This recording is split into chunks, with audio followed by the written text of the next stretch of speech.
money, wealth, security. These words rule the lives of millions. From the poorest farmer to the richest merchant, everyone is chasing the same thing. But Ibn Arabi revealed a secret centuries ago. Your financial struggle is not about money, it is about your state of being. One day, a disciple came to him and said, "Master, I work day and night, but I am always in debt. I pray for wealth, but I only see struggle. Why has God abandoned me?" Ibn Arabi looked at him with compassion and replied, "My son, God never withholds. It is you who stand with closed hands. Wealth flows like a river. But if you build a wall of fear, greed, and doubt, how can it reach you?" The man was silent.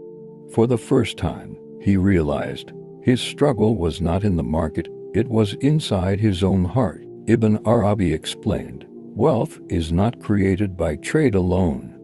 True wealth comes when your heart is aligned with the source.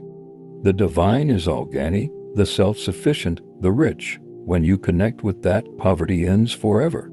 He continued, "People think wealth is gold, silver, and coins. But wealth is freedom from need.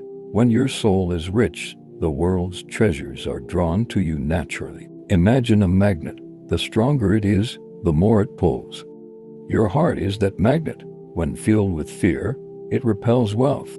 When filled with trust and remembrance, it attracts abundance." To explain further, Ibn Arabi told a story. There were two merchants in a town. One was always anxious.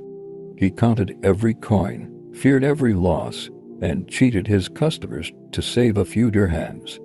The more he chased money, the more it slipped away. The second merchant began his day with prayer, greeted his customers with kindness, and trusted that God was the provider. He gave more than he received, and yet his wealth only grew. "Do you see the secret?" The disciple nodded. "The first merchant was poor even in his riches. The second was rich even before his trade." Ibn Arabi smiled. "Yes, because wealth is not what you hold in your hand, wealth is what flows through your heart." Ibn Arabi then shared his timeless formula. First, gratitude. He said, "He who thanks for little will be given more." When you appreciate even a small blessing, you open the door to greater blessings. Second, trust. He said, "Place your heart in the hands of the provider, not in the coins of the market. The market rises and falls, but the source is constant." Third, generosity. He said, "The more you give, the more you expand the vessel that can receive. A closed fist cannot hold new wealth. An open hand becomes a channel." Fourth, remembrance. He said, "When the tongue remembers God, the heart forgets fear. And when fear disappears, struggle ends." He told the disciple, "Poverty is a shadow. Wealth is light, and light only enters an open window. Open your window through gratitude, trust, giving, and remembrance." The disciple asked, "But Master, does this mean I will become rich like kings?" Ibn Arabi replied, "You may, or you may not, but listen carefully.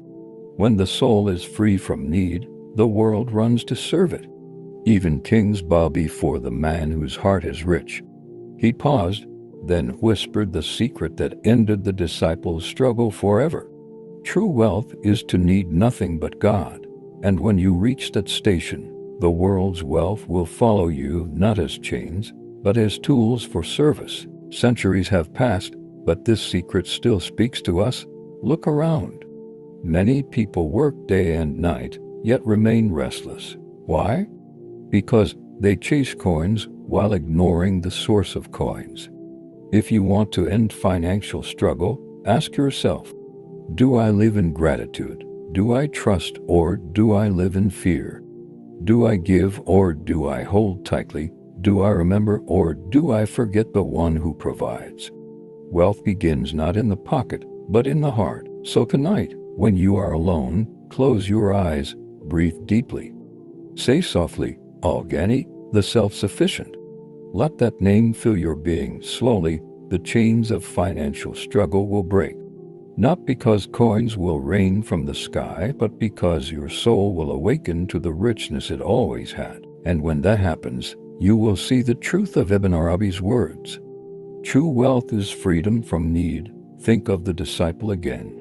He came with empty pockets and an anxious mind, but he left with a treasure greater than gold.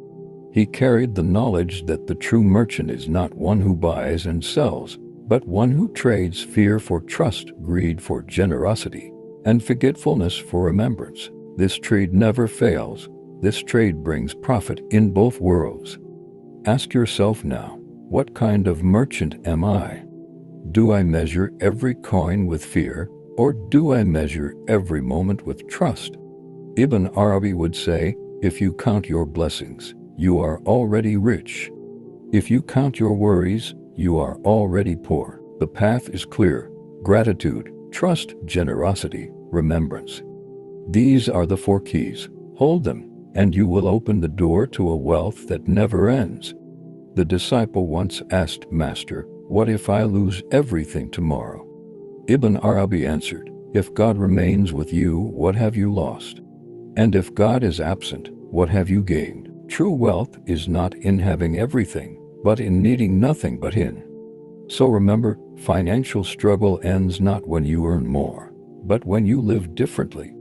Align your heart with the source, and wealth will find its way to you in the right form, at the right time.